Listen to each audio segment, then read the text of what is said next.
राधे राधे दोस्तों, एक बार फिर से मेरे चैनल पर आपका हार्दिक अभिनंदन है। दोस्तों, नवरात्रि का आरंभ आज से हो चुका है और अब से लेकर अगले 9 दिन तक देवी के सभी 9 रूपों की अलग अलग दिन पूजा की जाएगी। नवरात्रि में जो लोग रोजाना व्रत करते हैं उनके लिए पूजा पाठ के अलावा नवरात्रि की व्रत कथा का पाठ करना भी देवी भागवत पुराण में अनिवार्य बताया गया है। इसके अनुसार नवरात्रि के व्रत की पूजा तभी पूर्ण मानी जाती है जब आप इस व्रत कथा का पाठ देवी के सिंहासन के समक्ष बैठकर करते हैं। तो चलिए जानते हैं यह व्रत कथा जिसका पाठ नवरात्रि में रोजाना करना जरूरी माना गया है। एक समय बृहस्पति जी ब्रह्मा जी से बोले, हे ब्रह्मन श्रेष्ठ, चैत्र व आश्विन मास के शुक्ल पक्ष में नवरात्रि का व्रत और उत्सव क्यों किया जाता है? इस व्रत का क्या फल है? इसे किस प्रकार करना उचित है? पहले इस व्रत को किसने किया, सो विस्तार से कहिए। बृहस्पति जी का ऐसा प्रश्न सुन ब्रह्मा जी कहने लगे, हे बृहस्पति, प्राणियों के हित की इच्छा से तुमने बहुत अच्छा प्रश्न किया है। जो मनुष्य मनोरथ पूर्ण करने वाली दुर्गा, महादेव, सूर्य और नारायण का ध्यान करते हैं वे मनुष्य धन्य हैं। यह नवरात्रि व्रत संपूर्ण कामनाओं को पूर्ण करने वाला है। इसके करने से पुत्र की कामना वाले को पुत्र, धन की लालसा वाले को धन, विद्या की चाहने वाले को विद्या और सुख की इच्छा वाले को सुख मिलता है। इस व्रत को करने से रोगी मनुष्य का रोग दूर हो जाता है, मनुष्य की संपूर्ण विपत्तियां दूर हो जाती हैं और उसके घर में समृद्धि की वृद्धि होती है। बांधे को पुत्र प्राप्त होता है, समस्त पापों से छुटकारा मिल जाता है और मन का मनोरथ सिद्ध हो जाता है। जो मनुष्य इस नवरात्रि का व्रत को नहीं करता वह अनेक दुखों को भोगता है और कष्ट व रोग से पीड़ित हो, अंगहीनता को प्राप्त होता है, उसकी संतान नहीं होती और वह धन धान्य से रहित हो, भूख और प्यास से व्याकुल घूमता फिरता है तथा संज्ञाहीन हो जाता है। जो सत्वा स्त्री इस व्रत को नहीं करती वह पति से सुख से वंचित हो नाना दुखों को भोगती है। यदि व्रत करने वाला मनुष्य सारे दिन का उपवास ना कर सके तो एक समय भोजन करे और 10 दिन बांधवों सहित नवरात्रि व्रत की कथा का श्रवण करे। हे बृहस्पति, जिसने पहले इस महाव्रत को किया वह कथा मैं तुम्हें सुनाता हूँ, तुम सावधान होकर सुनो। इस प्रकार ब्रह्मा जी का वचन सुनकर बृहस्पति जी बोले, हे ब्राह्मण, मनुष्यों का कल्याण करने वाले इस व्रत के इतिहास को मेरे लिए कहो, मैं सावधान होकर सुन रहा हूँ। आपकी शरण में आए हुए मुझ पर कृपा करो। ब्रह्मा जी बोले, प्राचीन काल में मनोहर नगर में पिठित नाम का एक अनाथ ब्राह्मण रहता था। वह भगवती दुर्गा का भक्त था।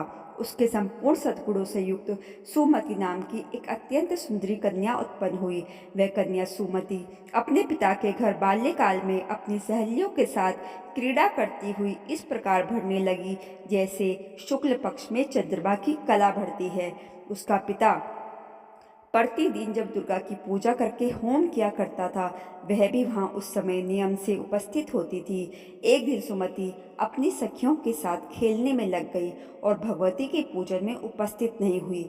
उसके पिता को पुत्र की ऐसी असावधानी देखकर क्रोध आया और वह पुत्री से कहने लगा, अरे दुष्ट पुत्री, आज तूने भगवती का पूजन नहीं किया, इस कारण मैं किसी कुष्ठ रोगी या दरिद्र मनुष्य के साथ तेरा विवाह करूंगा। पिता का ऐसा वचन सुन सुमति को बड़ा दुख हुआ और पिता से कहने लगी, हे पिताश्री, मैं आपकी कन्या हूँ तथा मैं सब तरह से आपके अधीन हूँ। जैसी आपकी इच्छा हो वैसा ही करो। राजा से, कुष्ठी से, दरिद्र से अथवा जिसके साथ चाहो मेरा विवाह कर दो, पर होगा वही जो मेरे भाग्य में लिखा है। मेरा तो अटल विश्वास है, जो जैसा कर्म करता है उसको कर्म के अनुसार वैसा ही फल प्राप्त होता है, क्योंकि कर्म करना मनुष्य के अधीन है और फल देना ईश्वर के अधीन है। जैसे अग्नि में पड़े से तृणादि उसको अधिक प्रदीप्त कर देते हैं, इस प्रकार कन्या के निर्भयता से कहे हुए ऐसे वचन सुनकर उस ब्राह्मण को और अधिक क्रोध आया और उसने अपनी कन्या का विवाह एक कुष्ठी रोगी के साथ कर दिया और अत्यंत क्रोधित हो पुत्री से कहने लगा, हे पुत्री, जाओ जाओ, अपने कर्म का फल भोगो, देखें भाग्य के भरोसे रहकर क्या करती हो। पिता के ऐसे कटु वचनों को सुन सुमति मन में विचार करने लगी, अहो मेरा बड़ा दुर्भाग्य, जिससे मुझे ऐसा पति मिला। इस तरह अपने दुखों का विचार करती हुई वह कन्या अपने पति के साथ वन में चली गई और डरावने कुशायुक्त उस निर्जन वन में उन्होंने वह रात बड़े कष्ट से व्यतीत करी। उस गरीब बालिका की ऐसी दशा देख भगवती ने पूर्व पुण्य के प्रभाव से प्रकट हो सुमति से कहा, हे दीन ब्राह्मणी, मैं तुमसे प्रसन्न हूँ, तुम जो चाहो वरदान मांग सकती हो। भगवती दुर्गा का वचन सुन ब्राह्मणी ने कहा, आप कौन हैं, वह सब मुझसे कहो। ब्राह्मणी का ऐसा वचन सुन देवी ने कहा कि मैं आदि शक्ति हूँ और मैं ही ब्रह्म विद्या व सरस्वती हूँ। प्रसन्न होने पर प्राणियों का दुख दूर कर उनको सुख प्रदान करती हूँ। हे ब्राह्मणी, मैं तुझ पर तेरे पूर्व जन्म के पुण्य के प्रभाव से प्रसन्न हूँ। तुम्हारे पूर्व जन्म का वृत्तांत सुनाती हूँ, सुनो। तू पूर्व जन्म में निषाद यानी भील की स्त्री थी और अति पतिव्रता थी। एक दिन तेरे पति निषाद ने चोरी की। चोरी करने के कारण तुम दोनों को सिपाहियों ने पकड़ लिया और ले जाकर जेल खाने में कैद कर दिया। उन लोगों ने तुझको और तेरे पति को भोजन भी नहीं दिया। इस प्रकार नवरात्रि के दिनों में तुमने ना तो कुछ खाया और ना ही जल ही पिया। इस प्रकार 9 दिन तक का नवरात्रि का व्रत हो गया। हे ब्राह्मणी, उन 9 दिनों में जो व्रत हुआ उस व्रत के प्रभाव से प्रसन्न होकर मैं तुझे मनोवांछित वर देती हूँ। तुम्हारी जो इच्छा हो सो मांगो। इस प्रकार दुर्गा के वचन सुन ब्राह्मणी बोली, अगर आप मुझ पर प्रसन्न हैं तो हे दुर्गे, मैं आपको प्रणाम करती हूँ। कृपा करके मेरे पति का कोढ़ दूर करो। देवी ने कहा, उन 9 दिनों में जो तुमने व्रत किया था उस व्रत का एक दिन का पुण्य पति का कोढ़ दूर करने के लिए अर्पण करो। उस पुण्य के प्रभाव से तेरा पति कोढ़ से मुक्त हो जाएगा। ब्रह्मा जी बोले। इस प्रकार देवी के वचन सुन वह ब्राह्मणी बहुत प्रसन्न हुई और पति को निरोग करने की इच्छा से तब उसने तथास्तु ऐसा वचन कहा। तब उसके पति का शरीर भगवती की दुर्गा की कृपा से कुष्ठ रोग से रहित हो अति कांतिवान हो गया। वह ब्राह्मणी पति की मनोहर देह को देख देवी की स्तुति करने लगी।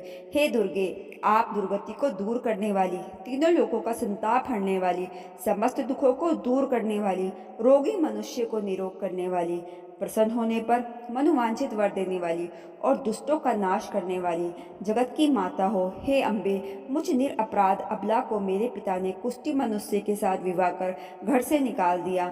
पिता से त्रिग्रस्त निर्जन वन में विचर रही हूँ। आपने मेरा इस विपदा से उद्धार किया है। हे देवी, मैं आपको प्रणाम करती हूँ, मेरी रक्षा करो। ब्रह्मा जी बोले, हे बृहस्पति, उस ब्राह्मणी की स्तुति सुन देवी को बहुत संतोष हुआ और ब्राह्मणी से कहने लगी, हे ब्राह्मणी, तेरा उदाल्य नाम का अति बुद्धिमान, धनवान, कीर्तिवान और जितेंद्रिय पुत्र शीघ्र उत्पन्न होगा।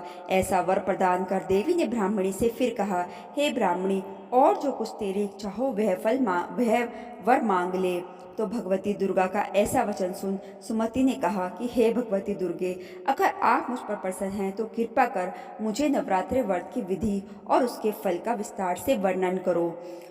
इस प्रकार ब्राह्मणी के वचन सुन दुर्गा ने कहा, हे ब्राह्मणी, मैं तुम्हें संपूर्ण पापों को दूर करने वाले नवरात्रि व्रत की विधि बतलाती हूँ, जिसको सुनने से मोक्ष की प्राप्ति होती है। आश्विन मास के शुक्ल पक्ष की प्रतिपदा से लेकर 9 दिन तक विधि पूर्वक व्रत करे। यदि दिन भर का व्रत ना कर सके तो एक समय भोजन करे। विद्वान ब्राह्मणों से पूछकर घट स्थापना करे और वाटिका बनाकर उसको प्रतिदिन जल से सींचे। महाकाली, महालक्ष्मी और माँ सरस्वती देवी की मूर्तियां स्थापित कर उनकी नित्य विधि सहित पूजा करे और पुष्पों से विधि पूर्वक अर्घ्य दे। बिजोरा के फूल से अर्घ्य देने से रूप की प्राप्ति होती है। जय फल से अर्घ्य देने से कीर्ति, दाग से अर्घ्य देने से कार्य की सिद्धि होती है। आंवले से अर्घ्य देने से सुख की प्राप्ति होती है। केले से अर्घ्य देने से आभूषणों की प्राप्ति होती है। इस प्रकार पुष्पों व फलों से अर्घ्य देकर व्रत समाप्त होने पर 9वें दिन तथा यथाविधि हवन करें। खांड, घी, गेहूँ, शहद, जौ और तिल, बेल, नारियल, दाख और कदम आदि से हवन करें। गेहूं से होम करने से लक्ष्मी प्राप्ति होती है। खीर एवं चंपा के पुष्पों से धन और बेल पत्तों से तेज व सुख की प्राप्ति होती है। आंवले से कीर्ति और केले से पुत्र की, कमल से राज सम्मान की और दाखों से संपदा की प्राप्ति होती है। खांड, घी, नारियल, शहद, जौ और तिल तथा फलों से होम करने से मनोवांछित वस्तु की प्राप्ति होती है। व्रत करने वाला मनुष्य इसी विधि विधान से होम कर आचार्य को अत्यंत नम्रता के साथ प्रणाम करें और यज्ञ की सिद्धि के लिए उसे दक्षिणा दें। इस प्रकार बताई हुई विधि के अनुसार जो व्यक्ति व्रत करता है उसके सब मनोरथ सिद्ध हो जाते हैं। इसमें तनिक भी संदेह नहीं है।